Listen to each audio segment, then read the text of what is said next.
Je suis partie au Japon et je suis tombée amoureuse de ce pays alors que c'était pas du tout dans mes plans.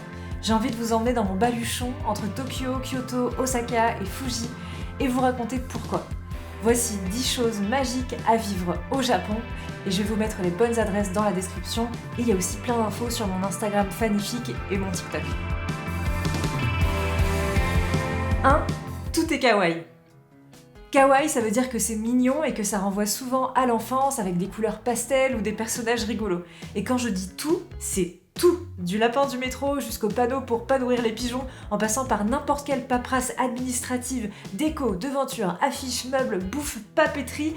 Bref, je sais pas, t'imagines si on avait une bouille comme ça sur notre avis d'impôt, hein? Et ben la vie serait vraiment plus douce. 2. L'atmosphère des rues. Après 14 heures d'avion où j'ai un peu fait pipi dans ma culotte, j'avoue, je suis arrivée à 6h du mat à Tokyo et j'étais éclatée de fatigue. Mais j'ai tout de suite été happée par l'odeur des grillades et l'atmosphère apaisante dans la rue. Genre à 6h du mat, ça sent les yakitori partout. En déambulant dans les petits quartiers de Tokyo, tu tombes sur un papy qui passe le balai, des restos rikiki qui se mettent en mouvement, des anciennes maisons biscornues au milieu de gros buildings américanisés, des devantures ultra kiki, des gens qui te sourient et qui te disent bonjour. Et putain, ça fait du bien, l'air est doux à vivre, tu te sens bien accueilli en fait. Et c'est vraiment là que mon coup de foudre a eu lieu. Et la nuit, les rues changent de visage et il y a une nouvelle forme de magie qui commence, mais je vais vous en parler plus tard. 3. La bouffe. Bon, j'ai mangé parmi les meilleurs trucs que j'avais jamais mangé de ma vie. Voilà, sans exagérer.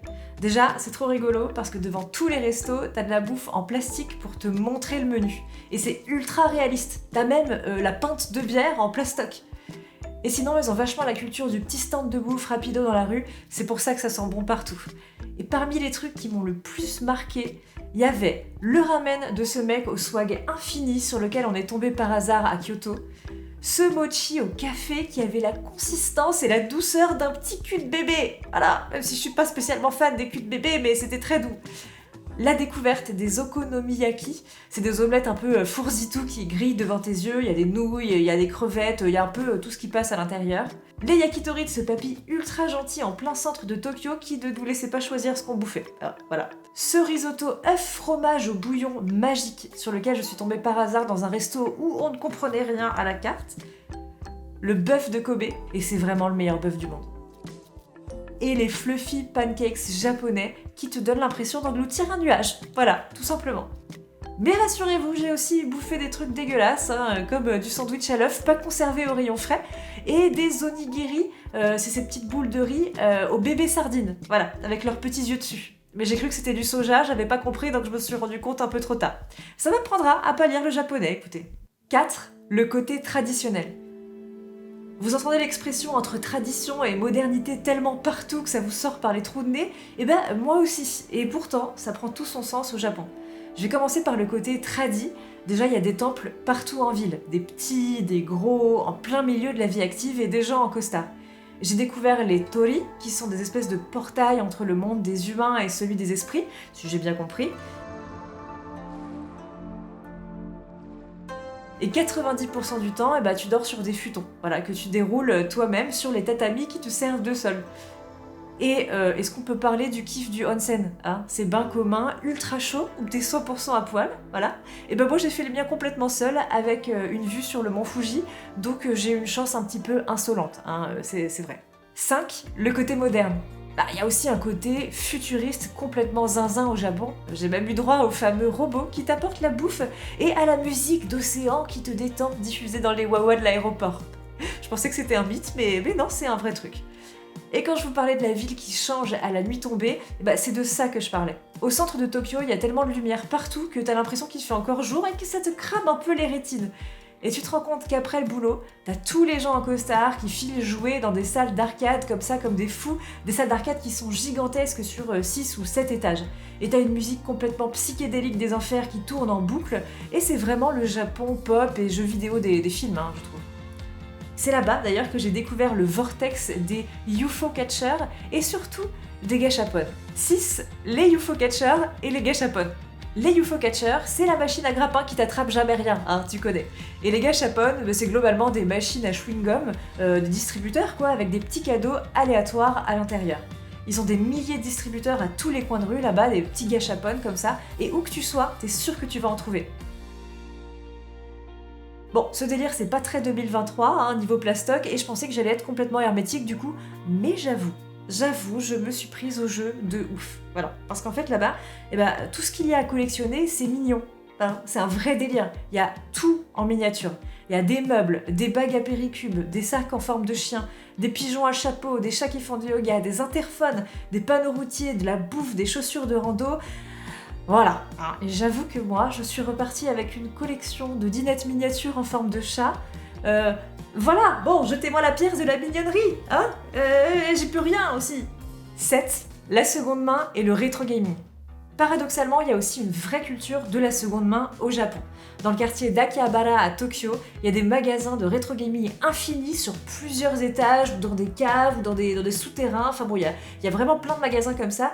Et je suis tombée sur des jeux méga farfelus mimi auxquels je ne comprenais rien. Des vieux Pokémon de notre enfance, des vieux jouets. D'ailleurs, j'ai trouvé une figurine Lego avec laquelle je vous ai déjà bassiné sur Instagram et TikTok. Et j'ai aussi trouvé des super friperies dans le quartier de Shimo Kitazawa.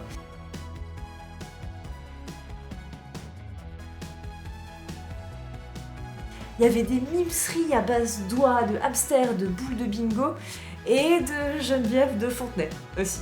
Mais mon énorme coup de cœur, c'est ce tout petit magasin de brocante dans lequel je me suis rendu compte que j'avais pas le droit de filmer, donc j'ai peu d'images malheureusement, où il y avait de la vaisselle et des bibelots multicolores incroyables des années 70.